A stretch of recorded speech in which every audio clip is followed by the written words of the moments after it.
제가 느끼기에 이 세상은 어떤 에스컬레이터 위에 있다라는 느낌이 들어요. 세상이라는 에스컬레이터는 선에서 악으로 흘러가는 거예요.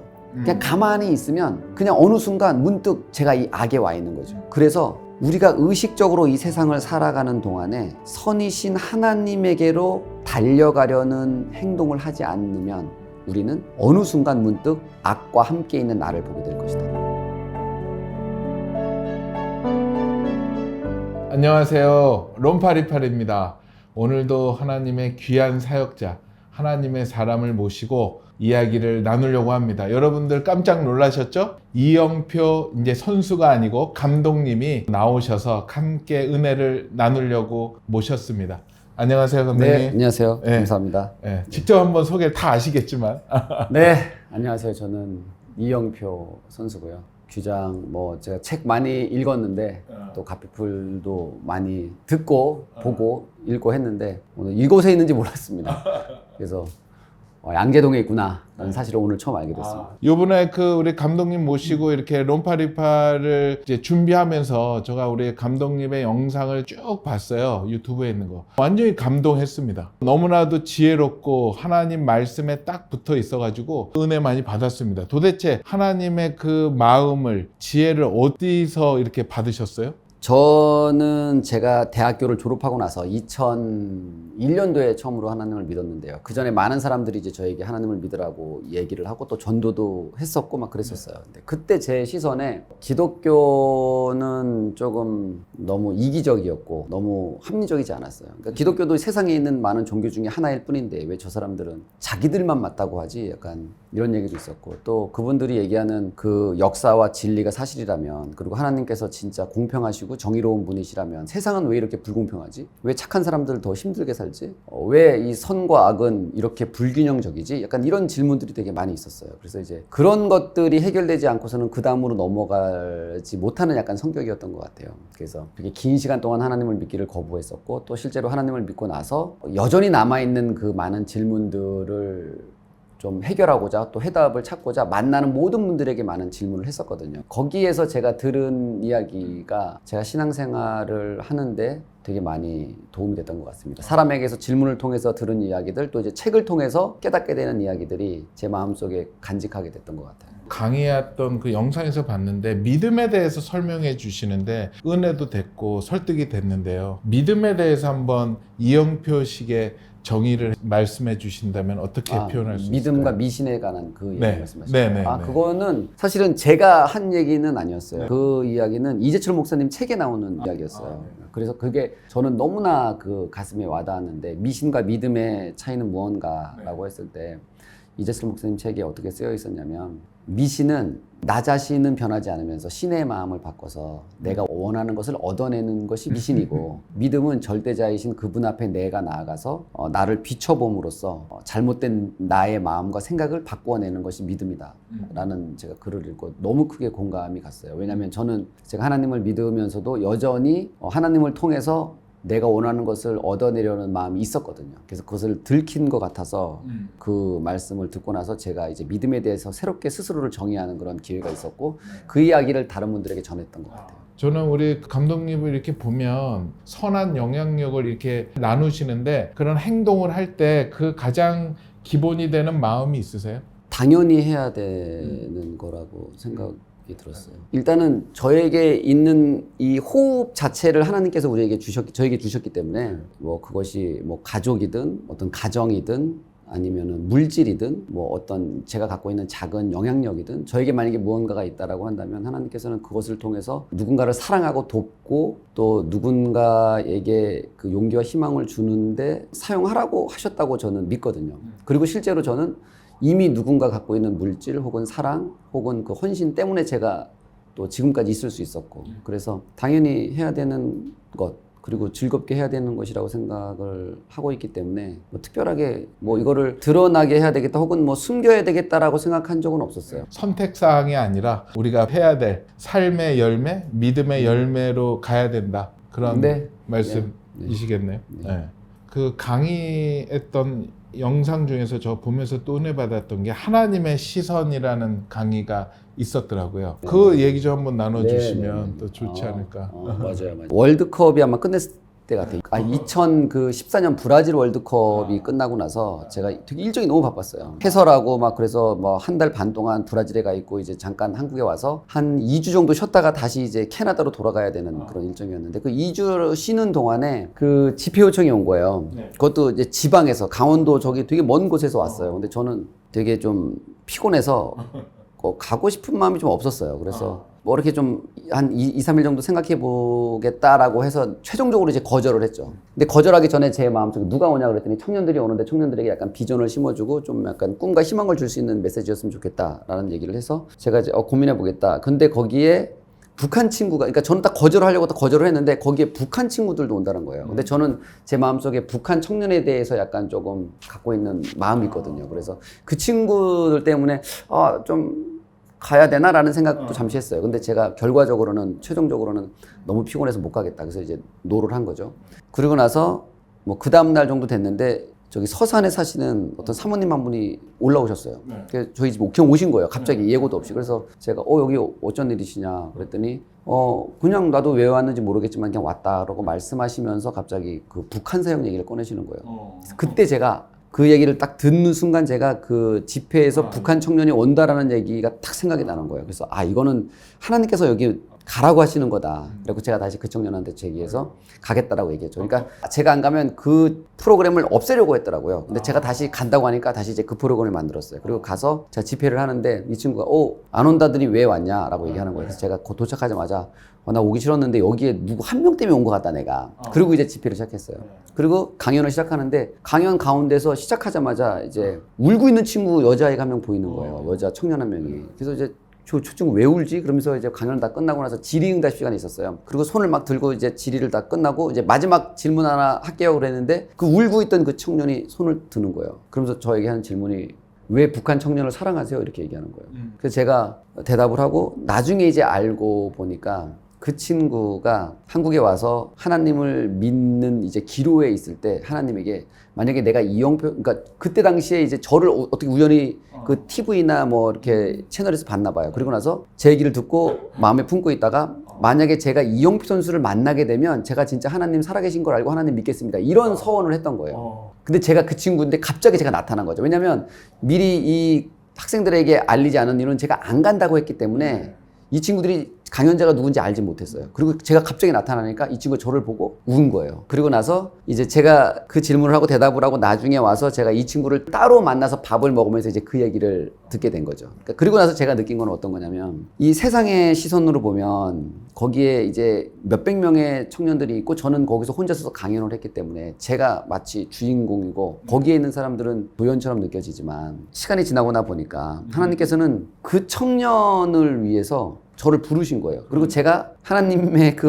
음성을 못 알아 먹으니까 그 시골에 계신 사모님을 저희 집에 보내셔서 다시 알게 하시고 저로 가게 하셔서 결과적으로는 그 청년을 위해서 하나님께서 모든 사람들을 움직이셨던 이벤트를 하셨네. 예. 그 제가 이제 그걸 딱 느끼게 된 거예요. 세상으로 볼 때는 세상의 주연과 주연이 있지만 하나님의 시선에서는 전혀 다를 수 있겠구나라는 생각이 들었고 하나님 시선에서는 우리의 각자가 주연이다라는 것들을 그때 다시 한번 깨닫게 된 그런 사건이 있었어요. 하나님의 그런 순간순간의 이끄심을 그래도 우리 감독님은 민감하게 반응하시니까 다시 그렇게 가게 되셨는데 하나님의 그런 사인들, 민감함을 어떻게 받고 그걸 분별을 좀 하세요? 저는 그 전에 제가 이제 어떤 상황 속에서 이건 하나님의 메시지야 라고 했다가 아닌 경험도 되게 많았어요. 나는 이런 줄 알았는데 아닌 경우도 되게 많았던 것 같은데 결과적으로 이제 시간이 지나면서 저에게 이득이 됐는가 이득이 되지 않았는가 제가 하고 싶은가 하고 싶지 않은가의 문제에서 신앙을 대입시켰을 때는 제가 저를 위한 선택을 하면서 하나님의 메시지라고 스스로를 이제 설득했던 기억이 되게 많더라고요. 예, 자기 합리화를 시키는 거죠, 신앙 안에서. 그런데 이제 성경 말씀을 쭉 읽고 이제 어느 시점에서는 이거는 틀림이 없구나 라는 경우가 있어요. 이거는 하나님의 메시지구나 라는 경우가 있어요. 그러니까 예를 들어서 지난주에 저희가 그러니까 러닝 크루가 있는데 러닝 크루가 이제 8.15 런을 해서 저희가 펀드라이징을 해서 독립유공자 후손자분들 집 지어주는 프로젝트를 하는데 거기에 집을 지어주러 괴산에 갔어요. 근데 괴산에서 집을 짓고 있는데 그날 그 산속이어서 눈보라가 엄청나게 치고 막 엄청 추운 거예요. 영하 13도인데 이게 집을 지으니까 문이 없잖아요.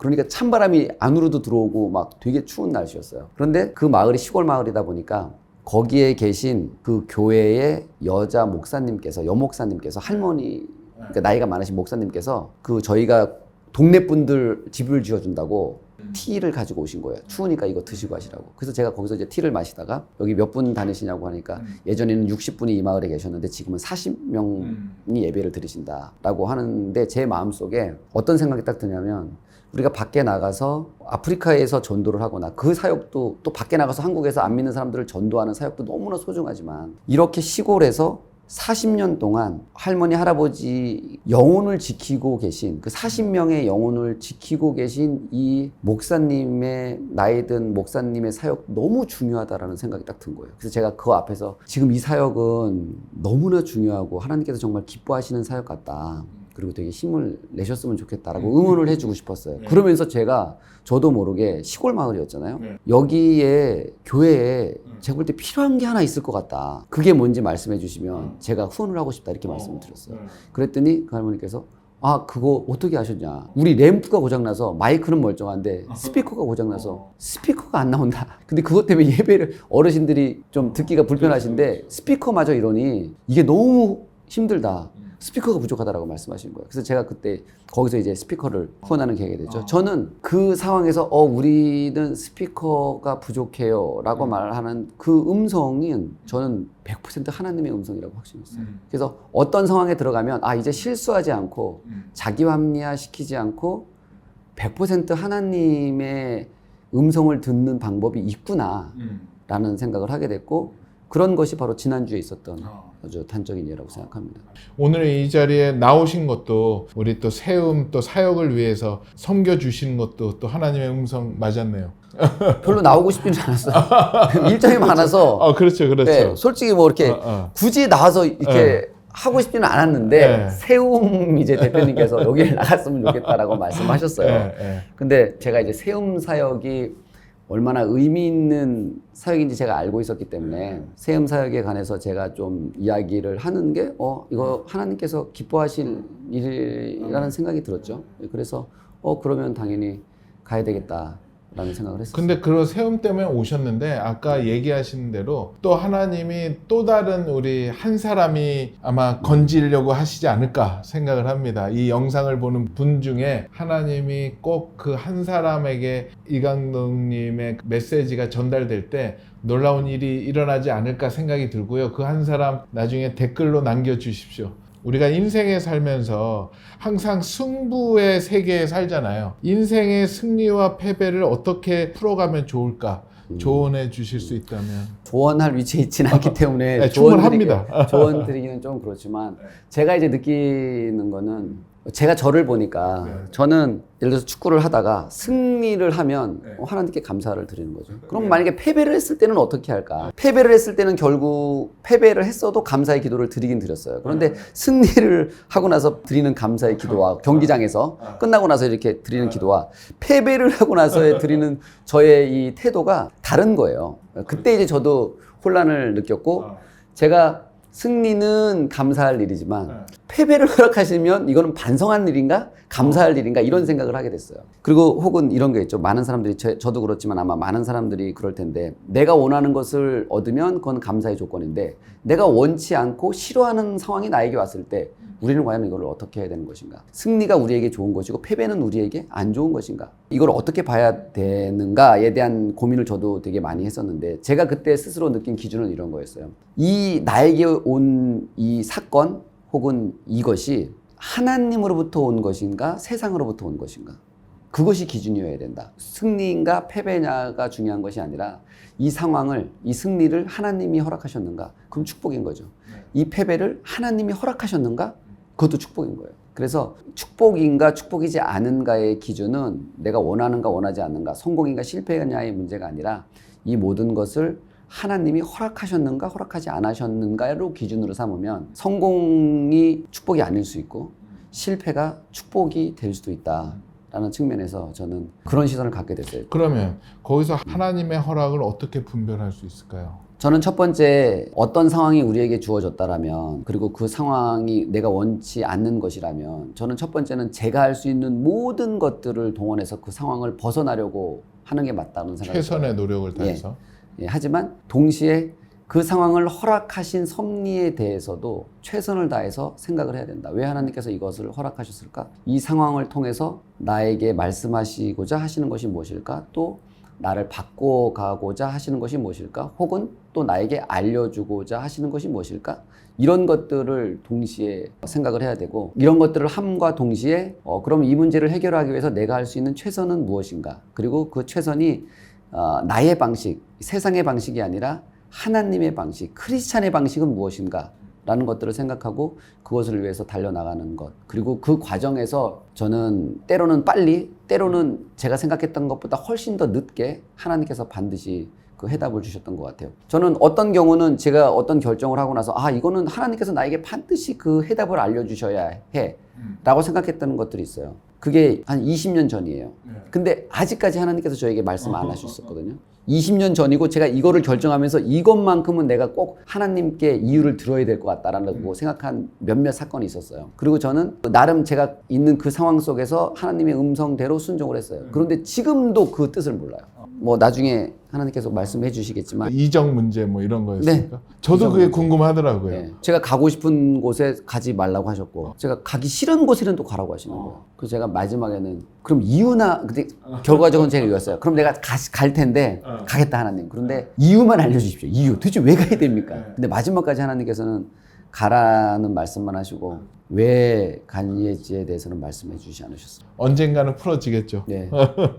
그리고 참 감독님은 루틴대로 사시는 것 같아요. 근데 그게 관리가 되고 또 그 노력이 있기 때문에 저는 된다라고 생각이 들거든요. 뭐 스스로 특별히 노력을 하고 있었다고 생각하지는 않아요. 그냥 저는 제 삶이 제가 느끼기에 아주 단순하고 간결하거든요. 제가 하는 일이 복잡하지가 않고 제가 아침에 일어나서부터 자는 일이 모든 동선이 다 공개가 되고 내가 이때쯤에 어디서 뭘 하는지를 주변의 사람들이 다 알 수 있고 그렇기 때문에 특별히 뭔가를 이렇게 관리를 하거나 뭔가를 하지 않아요. 근데 제가 이제 왜 그럼 그럴까라고 생각을 했을 때 이런 게 있는 것 같아요. 매 시간마다 있어야 될 장소가 있는 것 같아요. 아침에는 어디에서 있어야 되고 점심에는 어디에 있어야 되고 저녁은 밤 12시, 밤 1시에는 자고 있어야 되거든요. 저녁 때는 집에 있어야 되고. 그러니까 제가 제 삶을 봤을 때 저는 그냥 그때 제가 10시에는 훈련장에 있어야 되면 훈련장에 있어야 되고. 그러니까 제가 있어야 될 곳에 있었어요. 그것이 전부였어요. 그래서 저는 오히려 그렇게 이 단순한 간결한 삶이 오히려 많은 사람들이 저를 보면서 계속 안심이심하냐고 계속 물어보는데 저는 오히려 이 단순한 삶이 어떤 규칙과 질서 안에 들어가 있기 때문에 자유함을 느끼는 거죠. 그래서 제가 아까 말씀하셨던 것처럼 제가 하나님을 처음에 믿을 때 가장 중요한 것 중에 하나가 자유함이어야 된다. 율법에 얽매이지 않는 신앙이어야 된다. 그래서 제가 느낀 거는 하나님께서는 우리에게 이 율법 말씀이라는 규칙과 질서를 주신 거예요. 그 규칙과 질서 안에서는 우리가 무엇을 해도 돼요. 내 마음대로. 하나님이 그걸 허락하신 거죠, 자유를. 그런데 이제 많은 사람들이 하나님께서 정한 그 규칙과 질서 밖으로 넘어가려는 시도를 하기 때문에 문제가 되는 거지. 하나님께서 우리에게 주신 그 테두리가 있거든요. 그 규칙과 질서라는 테두리 안에서 얼마든지 큰 기쁨을 누릴 수 있고 또 많은 사람들은 자유라는 이름이 하나님께서 우리에게 정하신 그 규칙과 질서는 우리를 억압하는 거고 그 규칙과 질서 밖으로 나와야 진정한 자유를 누릴 수 있다고 생각하는데 제가 느끼기에는 하나님께서 정하신 그 규칙과 질서가 인간이 누릴 수 있는 최고의 자유예요.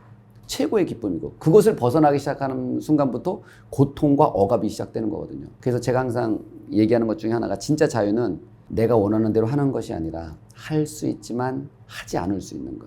무언가를 하는 것이 자유가 아니라 무언가를 하지 않을 수 있는 상태. 할 수 있지만 하지 않는 상태. 그 상태가 진정한 자유다. 그때 메시지 어디서 들었는데 되게 그게 인상 깊었는 게 지금 당신이 하고 싶은 일을 하게 되면 나중에 하기 싫은 일도 할 수밖에 없고 네. 지금 당신에게 꼭 필요한 일을 먼저 하게 되면 나중에 하고 싶은 일을 쉽게 할 수 있다. 그 이야기를 청년들에게 네. 했었어요. 제가 이제 저를 어렸을 때 보니까 제가 해야 되는 일하고 하고 싶은 일이 겹치더라고요. 제가 그런 것들을 보면서 내가 지금 하고 싶은 일을 하면 그 다음날 꼭 해야 되는 일이 더 쌓이기 시작했어요.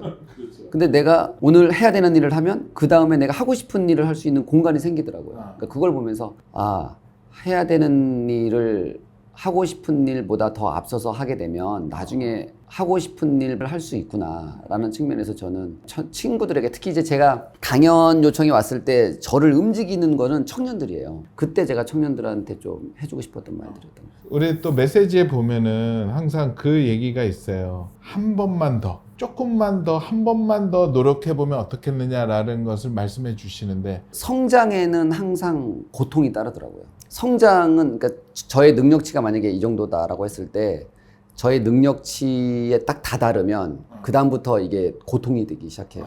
예, 그래서 한계를 만나게 되거든요. 근데 많은 사람들이 자신이 어떤 분야에서 노력을 하다가 자신의 한계점을 만나면 그것을 갖고 좌절을 하기 시작해요. 내가 이거밖에 안 되는구나. 그런데 제가 느끼기에 한계점을 딱 만났다라는 얘기는 성장을 하고 있다는 뜻이거든요. 제가 여기에 한계인데 여기까지 가본 거예요, 지금. 그래서 더 이상 갈 데가 없이 한계를 느끼는데, 그래서 한계를 만나게 되면 내가 성장하고 있구나라고 긍정적인 사인을 받아야 되는데 많은 청년들이 한계를 느끼면 내가 이거밖에 안 돼 하면서 거기서 포기를 하는 거예요. 그게 너무 저는 안타까웠죠. 성장에는 반드시 고통과 이 한계점과 이 좌절이 따르는데 그것을 넘어갔을 때 항상 성장이 일어나니까 포기하지 않았으면 좋겠다라는 뜻에서 그런 얘기를 했었고요. 제가 운동을 하면서 보니까 최선을 다한다고 해서 다 성공하는 건 아니지만 최선을 다하면 단 한 명도 빠짐없이 노력하면 성장하더라고요. 근데 더 재밌는 건 더 노력하면 더 성장하고 더 노력하면 더 성장해요. 그래서 제가 그때 그냥 깨달았어요. 내가 반에서 예를 들어서 반에 30명인데 내가 반에서 1등하고 싶으면 반에서 제일 열심히 하면 되는구나. 이거 간단한 진리인데 근데 공부를 한 번도 안 했던 애가 갑자기 한 30분 열심히 한다고 해서 나 우리 반에서 제일 열심히 했어. 이건 아니잖아요. 그러니까 제가 느끼는 열심은 최소 3년 그리고 보통 10년이에요. 10년. 10년 동안 어떤 한 분야에서 제가 경쟁하고 있다고 생각하는 친구들, 그러니까 어떤 한 분야에서 우리나라에 제가 만약에 200만 명하고 경쟁을 해요. 그러면 10년 동안 내가 경쟁하고 있는 200만 명보다 제일 열심히 하면 10년 후에 제가 1등하게 돼 있습니다. 저는 이거를 이제 아주 여러 번 이제 경험을 통해서 체화가 돼 있기 때문에 그것은 재능하고는 크게 상관이 없더라 라는 얘기를 꼭 해주고 싶습니다. 젊은이들이 또 그렇게 얘기할 수 있잖아요. 너무 희망 고문하지 마라. 내 딴에는 열심히 했는데 사회가 받쳐주지 않고 환경이 받쳐주지 않는다 라고 이렇게 반문을 한다면 어떻게? 다 성공하라고 얘기하고 싶진 않아요. 왜냐면 다 성공할 수 없기 때문에. 그런데 저는 이 청년의 때에 반드시 해봐야 될 것 중 하나가 인생에 있어서 어떤 한 분야에 일정한 시간 동안 자신의 삶을 걸어서 최선을 다해보는 경험은 한번 해야 된다. 그것이 어떤 결과를 가져올지라도. 그래서 제가 이 청년의 때에 어떤 분야에 몰입감을 가지고 최선을 다하는 최소한 3년, 그것이 뭐 공부가 됐든 그림이 됐든 운동이 됐든 뭐가 됐든 그래야 사회에 나가서 자신의 삶을 살 수 있다라는 생각을 가지고 있고요. 또 한 가지는 왜 그러면 최선을 다하고 왜 그러면 성공하라고 왜 희망 고문하냐? 많은 사람들이 자신의 꿈을 이루고 싶어하는 이유가 궁극적으로 따지고 들어가면 맨 마지막은 뭐냐면 행복하기 때문이거든요. 왜 가수가 되고 싶어요? 왜 축구 선수가 되고 싶어요? 왜 하고 싶어요? 결국은 나중에 어디서 만나냐면 행복하기 때문에, 행복하기 위해서. 그런데 저도 그랬거든요. 축구 선수가 되면 솔직히 얘기하면 돈 많이 벌면 남들한테 인정받으면 성공하면 행복할 거야. 근데 제가 유럽에 가고 국가대표가 되고 성공하고 돈 벌고 남들한테 인정받고 칭찬받았을 때 저는 오히려 거기서 가장 큰 절망과 불안함을 느꼈어요. 두려움을 느꼈어요. 그때 제가 느낀 게 뭐냐면 성공하면 행복할 줄 알았는데 성공하고 행복은 아무 상관이 없구나 라는 사실을 그때 알게 됐어요. 시간이 지나고 나서 행복한 사람이 성공한 삶이구나 라는 사실을 제가 알게 됐거든요. 그러면 진짜 행복은 뭔가? 제가 느끼기에 지금 이 시간에 행복할 수 있어야 돼요. 조건 없이. 그것을 찾는 사람이 성공한 삶이기 때문에 자신의 삶에서 최선을 다해보는 경험을 한 번쯤은 갖고 세상이 요구하는 뭐 소유든 명성이든 권력이든 명예든 돈이든 이런 것들을 쫓지 말고 하나님께서 우리에게 허락하신 시간 동안 오늘 하루를 행복해질 수 있는 그런 방법을 찾는 것만으로도 인생은 충분히 가치 있고 충분히 행복할 수 있다. 이렇게 제가 원하는 것을 얻었을 때 가졌던 그 깊은 절망감 같은 것 때문에 되게 힘든 시간을 보냈었는데 어느 날 제가 2월 달이었어요. 지금 딱 요 시절이었는데 몇 년 전에 찬바람이 불지만 따뜻한 햇살이 딱 비치고 있었어요. 그래서 제가 벤치에 앉아 있었어요. 찬바람이 불지만 따뜻한 햇살이 있었고 제가 벤치에 앉아 있었고 제 손에 달콤한 바닐라 라떼가 있었고 제 오른쪽에 사랑하는 아내가 딱 있었거든요. 따뜻한 햇살과 달콤한 바닐라 라떼와 사랑하는 아내. 제가 딱 그 순간 제가 느낄 수 있는 이 삶에서 최고의 행복은 이거구나. 따뜻한 햇살과 바닐라 라떼와 사랑하는 아내. 이거면 충분하구나. 그런데 제가 지금까지 허망한 것을 쫓고 그 속에서 없는 행복을 찾으려고 했구나. 그렇기 때문에 나는 무언가 소유하고 이루고 가질수록 행복을 느끼는 것이 아니라 더 불안하고 허무함을 느낄 수밖에 없었구나 라는 사실을 그때 제가 알게 됐거든요. 아까도 그 잠깐 얘기가 나왔는데 두려움을 이겨내는 방법, 그것만의 노하우가 혹시 있으세요? 왜 하나님께서는 만나를 한 번에 주실 때 그냥 좀 참고 하나에다가 그냥 쌓아놓고 그냥 보면서 그냥 먹게 하시지 왜 매일 같은 시간에 그날만 먹을 만나를 허락해 주셨고 왜 그렇게 하셨을까라고 했을 때 결국은 우리에게 있는 모든 주권은 하나님께서 갖고 계시고 결과적으로 우리의 호흡이 하나님께 달려있기 때문에 그런 것들을 하나님께서 알게 하시려는 것 같아요. 그러니까 만족과 감사의 절대 기준은 결핍이라고 생각해요. 결핍이 있는 상태에서 그 결핍이 해결됐을 때 비로소 만족과 감사가 나타나기 시작하는데 결핍이 없는 곳에는 결국 감사가 없구나. 우리에게 결핍이 반드시 필요한 이유는 하나님께서 우리의 주인이시고 하나님께서 우리의 공급자라는 그런 어떤 감사를 알게 하시기 위한 하나님의 아주 뜻깊은 배려, 뜻깊은 은혜라고 생각을 합니다. 하나님을 우리 감독님이 경외하는 방법, 나만의 하나님과 소통하는 방법, 하나님을 높이는 방법이 혹시 있으세요? 많은 사람들이 이제 되게 쉽게 영광이라는 단어를 쓰잖아요. 예를 들어서 뭐 상을 받거나 누구를 만나거나 누구를 하면은 영광이라는 단어를 되게 많이 써요. 그런데 저는 제가 하나님을 믿고 나서 영광이라는 단어는 하나님에게만 씁니다. 그 하나님 외에 영광이라는 단어를 받을 사람이나 물질이나 무언가가 이 세상에 존재하지 않는다. 너무 좋습니다. 있는 것 같습니다. 어떤 문제에 대해서 이제 기도하고 하나님의 응답을 받아서 이제 움직이려고 할 때 그 분별하는 방법은 어떤 식으로 좀 많이 하세요? 저희가 생각했을 때는 예를 들어서 어떤 갈림길이나 선택길 앞에 있을 때 왼쪽에 선택을 하면 왼쪽 결과, 오른쪽으로 선택하면 오른쪽 결과가 나오기 때문에 우리는 지금 신중하게 무엇을 해야 되는지가 되게 중요하잖아요. 근데 시간이 지나고 나서 제가 느낀 것은 하나님께서는 내가 왼쪽을 선택하든 오른쪽을 선택하든 그것을 중요하게 생각하지 않으시는구나. 내가 왼쪽을 선택하든 오른쪽을 선택하든 하나님은 같은 결과를 만들어내실 수 있는 전지전능하신 분이시다. 다만 내가 이 선택을 하나님과 함께 결정했는가, 하나님께 기도했는가, 하나님께 물었는가. 저는 그거라고 생각합니다. 제가 하나님께 여쭙고 내린 모든 결정은 하나님께서 똑같은 결과를 내신다고 믿어요. 지금 이제 감독님이 생각할 때 하나님이 가장 기뻐하시는 일은 무엇이라고 생각하시고 이렇게 사세요? 계속해서 깨어 있으려고 노력을 하는 거죠. 제가 느끼기에 이 세상은 어떤 에스컬레이터 위에 있다라는 느낌이 들어요. 에스컬레이터. 그래서 이 세상이라는 에스컬레이터는 선에서 악으로 흘러가는 거예요. 그냥 가만히 있으면 그냥 어느 순간 문득 제가 이 악에 와 있는 거죠. 이 세상의 에스컬레이터는 우리가 있는 이 공간은 어디에 있든지 선에서부터 악의 방향으로 흘러간다. 나는 아무것도 하지 않았음에도 불구하고. 그래서 우리가 의식적으로 이 세상을 살아가는 동안에 선이신 하나님에게로 달려가려는 행동을 하지 않으면 우리는 어느 순간 문득 악과 함께 있는 나를 보게 될 것이다 라는 생각을 하게 됐어요. 그래서 어느 순간 문득 교회가 가기 싫어지고 선한 것이 싫어지고 그래서 능동적으로 선을 향해서 빛이신 예수님께로 달려가려는 특별한 의식을 갖고 행동하지 않는 한 우리는 어느 순간 악과 함께 있는 나를 보게 될 것이다 라고 생각합니다. 맞습니다. 저희 공통 질문이 있는데 하나님이 너는 누구냐, 너의 정체를 밝혀라 라고 물어보신다면 뭐라고 대답하시겠어요? 태초부터 선택하신 하나님의 자녀입니다 라고 이야기를 할 것 같아요. 제가 뭔가를 선한 행동을 했거나 제가 뭔가를 선택받을 만한 가치가 있거나가 아니라 저는 철저하게 제가 저를 보니까 저는 그냥 지옥 가는 게 맞는 사람이에요.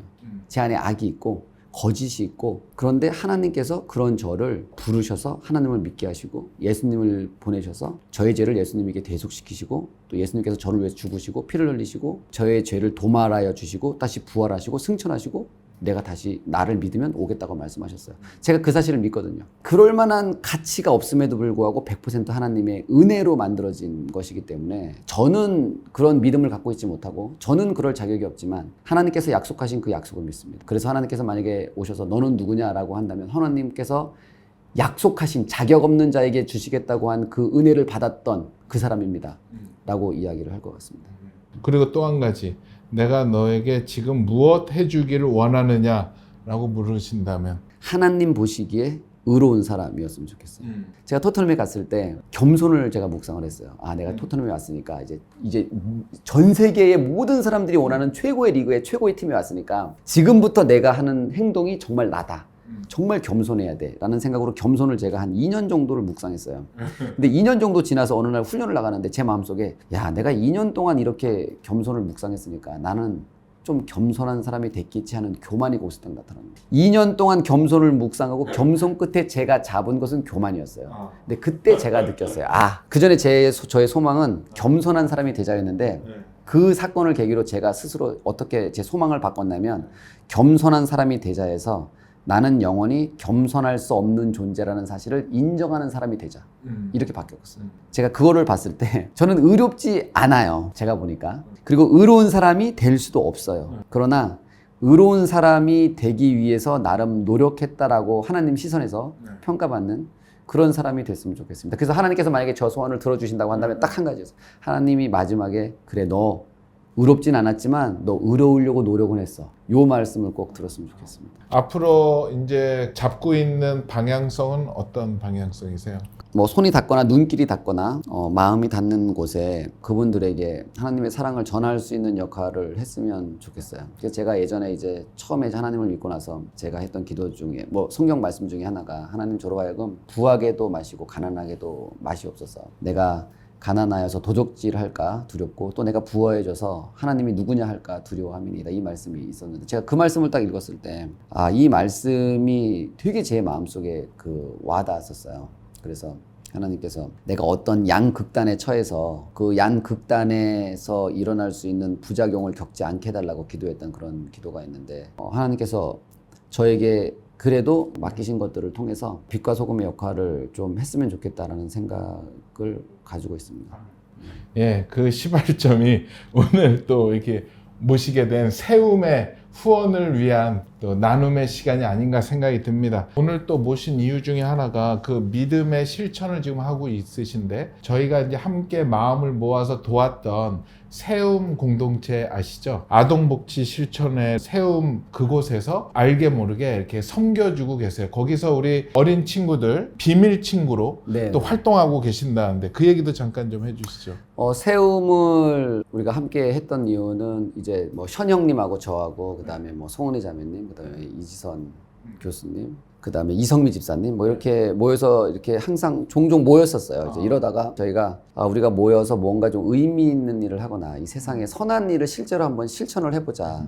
그러고 어떤 일을 했으면 좋을까라고 했을 때 그때 이미 송은희 자매님께서 세움을 우리에게 소개를 시켜줬어요. 네, 그래서 그럼 세움에 가서 우리가 중고등학교 학생들이죠. 그 학생들에게 상처받고 또 좌절하고 낙심한 그 친구들에게 뭔가 위로를 줘서 희망적인 삶을 살아갈 수 있도록 좀 도와보자라는 취지로 실제로 모여서 이제 세움과 함께하는 그런 계기가 됐었죠. 최근에 이제 작년에 그 세움 친구들이 서로 이제 그 자기가 처한 상황들을 그림으로 그려서 이렇게 전시회도 하고 또 글로 써서 그것을 이제 책으로 또 묶고 이제 이런 행사가 있었는데 그때 제가 그 전시회에 한번 갔었어요. 근데 거기 가서 제가 느낀 것 중 하나가 어떻게 있었냐면 많은 그림들이 있었는데 절벽에 핀 꽃이라는 그림이 있었어요. 그게 뭐냐면 절벽에 꽃 한 송이가 어디서 날아온 씨앗에 의해서 거기에 펴 있는 거예요.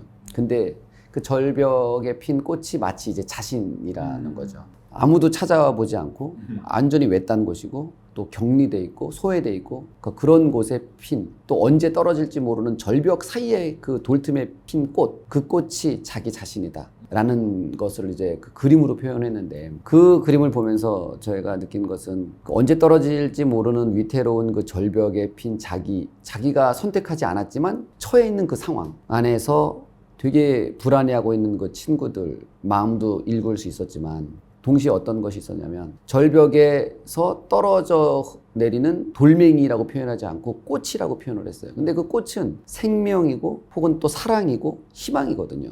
그래서 제가 이 절벽에서 꽃을 피운다라는 뜻이 자신의 불안감만을 표시하는 것이 아니라 그 절벽, 그 엄청난 위태로운 상황 속에서도 사랑과 희망과 생명을 이야기하고 싶었구나라는 것이 느껴져서 저는 되게 감동적이었고, 그런 것들이 그 절벽에서 그냥 뛰어내릴 수 있는 결정을 할 수 있는 친구들에게 그 똑같은 장소인 절벽에서 사랑과 희망과 생명을 이야기할 수 있는 사역, 그런 것이 세움이 할 수 있는 일이구나라는 측면에서 저는 세움이 의미 있는 일을 한다라고 느꼈죠.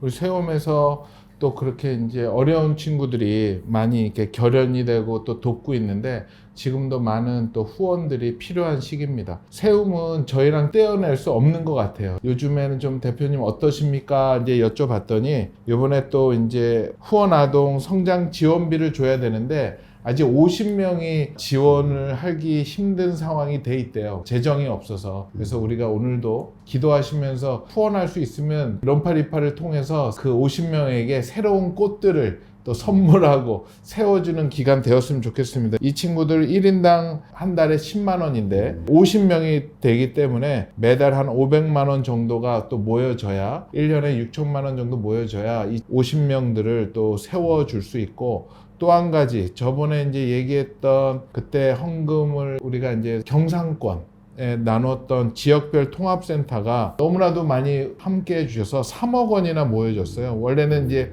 2억 원만 있으면 거기가 다시 돌아갈 수 있었는데, 그래서 경상권이 이제 다시 돌아가게 됐고요. 그런데 충청권과 전라권이 또 필요하다고 합니다. 나는 그래서 이거 모르겠습니다. 오늘 얘기는 하겠는데 어떻게 될지 모르겠고, 하여튼 우리 충청도에도 우리 전라도에도 그 힘든 친구들이 있습니다. 여러분들 꼭 기도해 보시고 사랑을 나누어 주시면 너무 좋을 것 같고요. 여기 아래에 세움에 직접 연결해 드려서 바로 연결될 수 있게끔 해 드리려고 합니다. 그 아이들은 그 환경에 어떻게 보면 아주 직접적인 피해자예요. 그 아이들이 선택한 길이 아니었거든요. 근데 어찌됐든 간에 뭐 가족들로 인해서, 주변 상황으로 인해서 이제 그런 상황 안에 처해지게 됐잖아요. 그런데 그런 상황 안에 처해진 아이들이 결국은 또다시 어두운 곳으로 갈 가능성이 높고, 그곳에서 또 다른 범죄 혹은 또 다른 악한 상황을 만들어낼 가능성이 되게 많은 그런 상황이에요. 그래서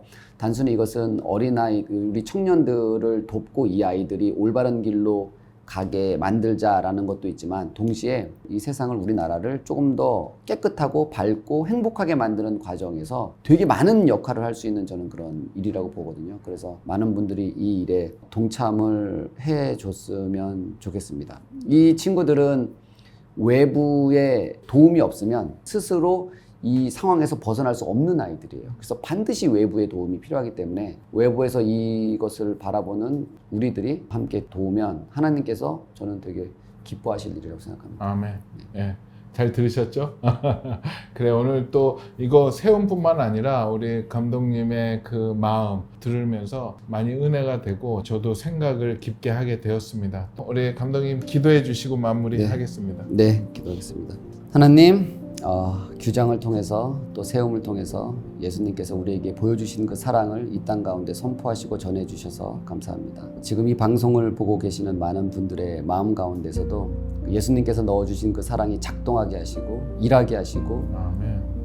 또 그 사랑을 느끼게 하셔서 그 사랑이 규장으로 또 세움으로 넘쳐 흘러가서 그 사랑을 받은 또 다른 영혼들이 그 사랑, 예수님의 사랑을 느끼고 그 사랑대로, 그 사랑을 먹고 자란 대로 이 사회에 나가서 또다시 예수님을 선포하는 그러한 선순환은 되는 그런 빛과 소금의 역할을 감당할 수 있도록 은혜 베풀어 주세요. 마음속에 있는 모든 소원들 주님께서 기억하시어 주시고, 그것이 합당하다면, 주님 보시기에 합당하다면 그 소원들이 다 이루어지는 모든 분들 될 수 있도록 축복해 주세요. 주님 감사합니다. 사랑합니다. 예수님의 이름으로 기도드렸습니다. 아멘. 아멘. 네.